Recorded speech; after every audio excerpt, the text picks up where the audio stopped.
Welcome to That's Good Sports. I am Brandon Perna, and on NFL Sunday, this happened. Amari Cooper got knocked out in London by Bradley McDougald. The Chicago Bears were so embarrassed they lost to Brock Osweiler, they resorted to body slamming guys on the field. And the reformed domestic abuser, I said reformed, Tyreek Hill wants to criminally charge the Patriots fan who threw a beer in his face. Personally, I think all Patriots fans should be in jail, so I'm okay with this. Today, we're going to crap on all of the NFL for fun, because we're the kind of internet family that shows we love each other by criticizing, ridiculing, and verbally abusing the ones we love in hopes they turn into the perfect specimen we always wanted our disgusting selves to be. This is NFL Week 6 insulting every Sunday game. That's good sports.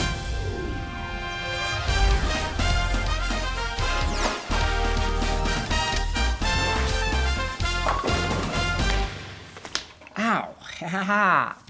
Please subscribe to this YouTube channel. Did you eat fast food today? Because if you did, subscribing to this channel is less dangerous than that. Also, shout out to Shinesty.com for sending me this disgustingly cool jacket.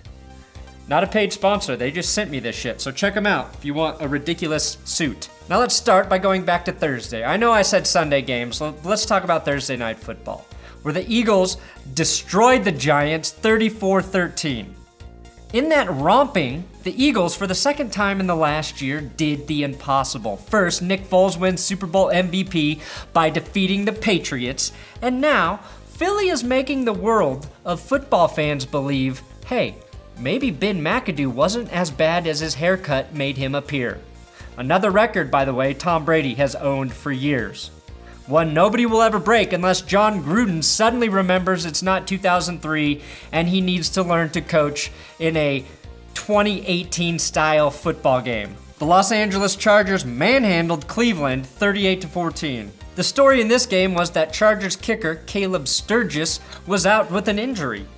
That was a real issue against the Browns, who always make the game come down to a field goal. Luckily, the Chargers had a solution. Just let Melvin Gordon rush for 100 fucking touchdowns so they never have to kick a field goal. Now, if you bought that Browns stock like I pleaded for you to do in the prediction episode, you are like Sears today, filing for bankruptcy. If the Chargers ever get Joey Bosa back, they could become the AFC team most likely to upset the Patriots in the playoffs. There I go again, buying into the Chargers, even though their 4 wins have come against Buffalo, Oakland, San Francisco, and Cleveland. The Chicago Bears lose in dramatic Sears-like fashion in overtime to the Miami Dolphins 31-28. Brock Osweiler ended up starting for the Dolphins because Ryan Tannehill injured his shoulder, praying he wouldn't wake up a Miami Dolphin. Khalil Mack once sacked Brock Osweiler 5 times in a single game. However, Brock had never lost to the Bears heading into this matchup.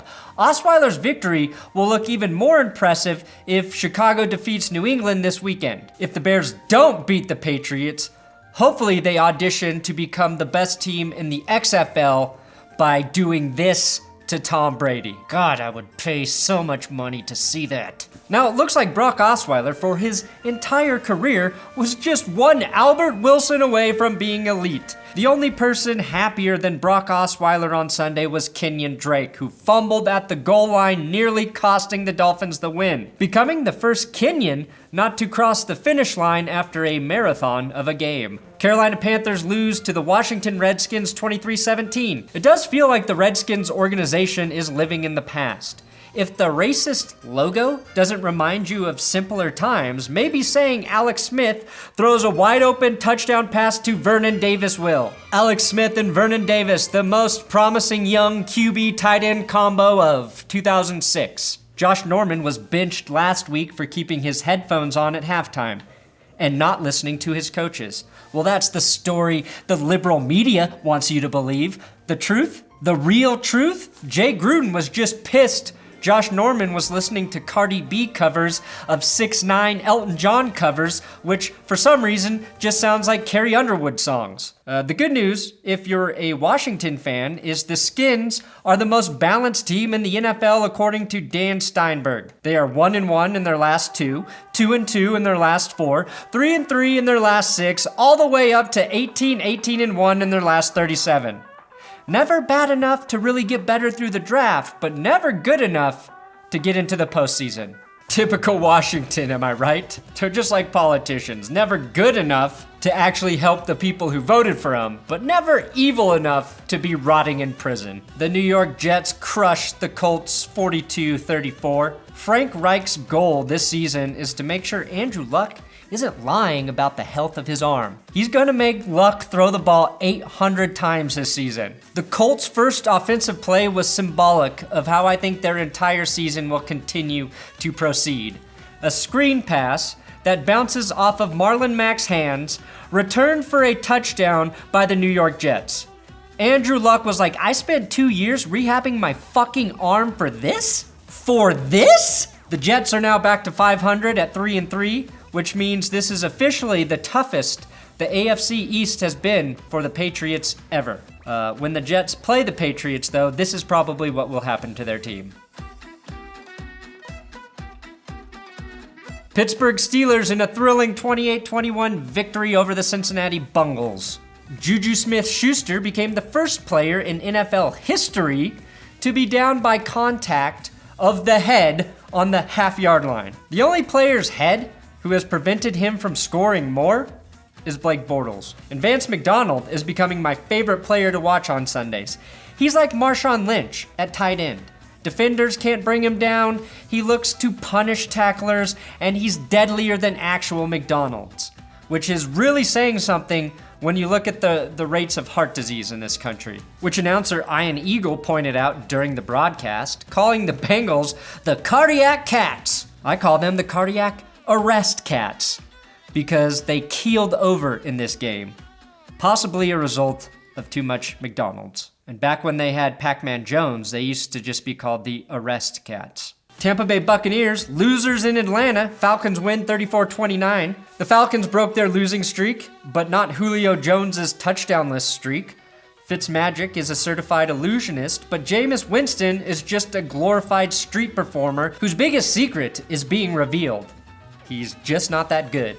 The Bucs fired their defensive coordinator Mike Smith, which is ironically the first time I learned that Mike Smith was their defensive coordinator. Seattle Seahawks 27-3, thrashing of the Oakland Raiders. The most dangerous thing though about playing in London isn't eating the food, it's the short wall in the back of the end zone, which nearly put David Moore on IR and simultaneously nearly killed this photographer, who is now regretting not becoming a war photographer for safety reasons. With that one tackle though, that wall has more on the season than the entire Raiders defense. Bradley McDougald knocked out Amari Cooper with this brutal hit. Pretty sure a flag should have been thrown for helmet to helmet there, but what the fuck does the NFL know about consistency? Can't really keep a player safe after he's almost fucking dead anyway. After the game, Derek Carr said he didn't realize Cooper was even injured because it feels like he's been playing without him all season. The Buffalo Bills barely lose to the Houston Texans 20-13. The only thing this game needed was more hair pulling. Giant rookie quarterback Josh Allen was injured during the matchup.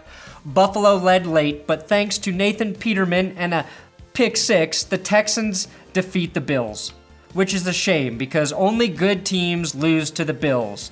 The Texans are no longer considered good. Sorry, I said that wrong. The Texans still aren't considered any fucking good. Nathan Peterman's ability, though, to throw interceptions is uncanny. He is so efficient at throwing picks, he has Thurman Thomas, former Bills running back, defending his honor on Twitter, and then immediately regretting defending his honor on Twitter. The Arizona Cardinals lose 27-17 to the Minnesota Vikings. Everyone, including my dumbass, have been saying things like, the Vikings are the most complete team in the NFL. They've got it going on all phases. Well, they did not have a rushing touchdown all season long. How the hell can we say they're the most complete team if they can't run the fucking ball? It's Murray. He breaks through. He fights off Antoine Bethard, goes in for a touchdown. Okay, well, now they are the most complete team in the NFL, especially with Dan Bailey. Baltimore Ravens shut out the Tennessee Titans 21-0. Now, getting shut out at home isn't the best way to take advantage of a wide open division for the Titans. The Ravens sacked Marcus MAriota. Wait for it. Wait for it. Wait for it. I'm trying to kill time so you can see that they sacked him 11 fucking times. Greg McElroy was the last quarterback sacked 11 times in a single game. If you don't know who Greg McElroy is, it's because he was sacked 11 times in a single game. Greg McElroy famously had one of the highest Wonderlic scores of all time, but after that 11 sack game, he can't even remember how to spell his own name, which on the bright side does now qualify him to be commissioner of the NFL. Jacksonville Jaguars were spanked by the Dallas Cowboys 42-7. If the Jags keep playing like this, their fans might start rooting for them to move to London. Losing by 33 to Dallas does not scream AFC contender to me, but luckily, they weren't the only fraud in the building on Sunday. Oh, Connor. If you're watching, I did not write this. Since I know you're not watching, let's see how many Conor McGregor sucks at throwing a football jokes I can make. Wow, it really does look like Ryan Fitzpatrick never deserved the nickname Ryan Fitzmagic. Nathan Peterman has hired personal QB coach Conor McGregor to fix interception problem. Marcus MAriota jealous of all the time McGregor has to throw the football. Josh McCown called, he wants his throwback. Ryan Tannehill called, he wants his throwback. Brock Osweiler called, he wants his throwback. Blake Bortles called, he wants his throwback. Wait, somebody's on the other line. Hello? Oh, it's Dak Prescott. He too wants his fucking throwback. Burned, Connor. Burned. Kansas City Chiefs lose a 43-40 thriller to the New England Patriots. Now, this was a very entertaining game. If you like watching two teams that don't know how to fucking play defense.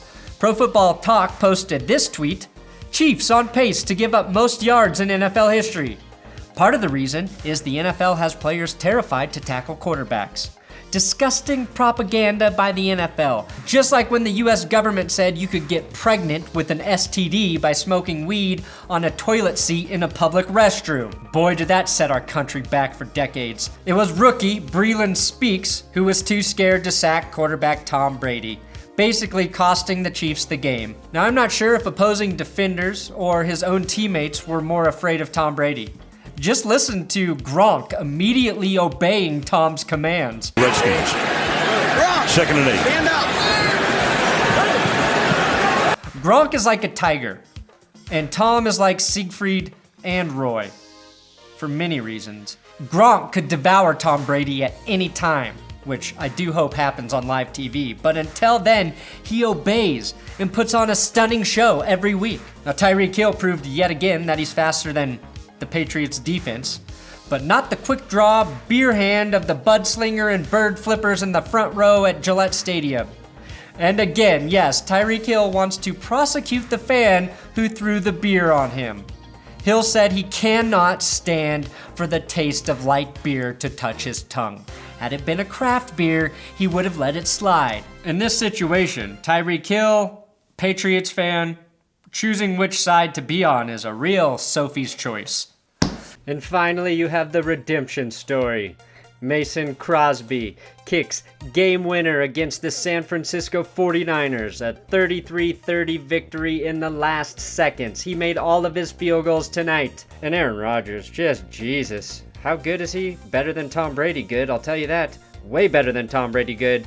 1 minute 7 seconds, drives the length of the field, aided by a defensive holding penalty, and the Packers are backers. Back. Thanks for watching another episode of That's Good Sports. Please subscribe here on YouTube if you haven't already. I'm on Twitter at Brandon Perna, Instagram under the same name. Give me a follow at those social places and share this video. You can share right from YouTube. When you share it, it helps me. Just mostly my ego. God, I need attention. Please.